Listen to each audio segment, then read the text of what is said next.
Hola, sóc el Joan, benvinguts al meu canal. En aquest vídeo anem a resoldre un sistema d'equacions pel mètode de reducció. El mètode de reducció es tracta de sumar o restar les dues equacions per tal de poder eliminar una de les incògnites, o la x o la y. En aquest cas, per exemple, si nosaltres suméssim així, tal com estan les x i les y, què ens donaria? 3x més una x ens quedaria 4x i menys 2y més 7y ens donaria 5y. És a dir, no se'ns elimina ni la x ni la y. Per tant, anem a fer una pregunta.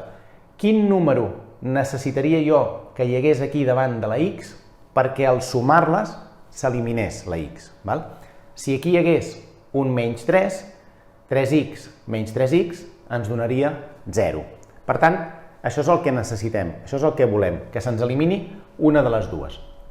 Aleshores, si nosaltres sabem que posant un menys 3 aquí, en aquest cas se'ns elimina la x, el que farem és deixem la primera equació tal com està, la copiem igual, i l'altra la multipliquem tota per menys 3, perquè nosaltres necessitem que aquí hi hagi un menys 3 pel que dèiem, perquè la x s'elimini.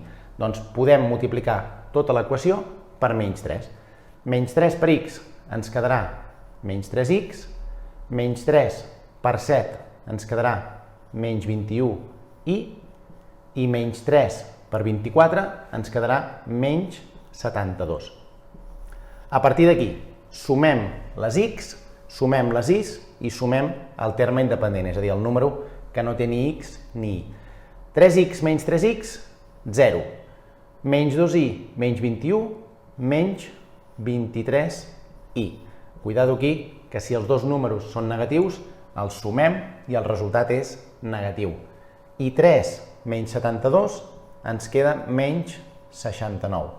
A partir d'aquí, com que la x ja no hi és, simplement el número que està multiplicant amb la y ens passa a l'altre cantó dividint i ens quedaria 69 entre 23, menys i menys ens donaria positiu, i si fem la divisió ens dona 3 exacte. A partir d'aquí, quan ja tenim que la y val 3, hem de trobar el valor de la x. El valor de la x el podem trobar en una equació o en l'altra, la que vulguem. El que fem és, simplement copiem l'equació, x més 7y, i en comptes de la y posem el resultat que ens ha donat, en aquest cas un 3. Això sempre estarà multiplicant i és igual a 24. Calculem 7 per 3, 21, i si passem el 21 a l'altre cantó restant, ens quedaria 24 menys 21 i ens donaria que la x val 3. Per tant, en aquest sistema d'equacions, la x té un valor de 3 i la y també té un valor de 3.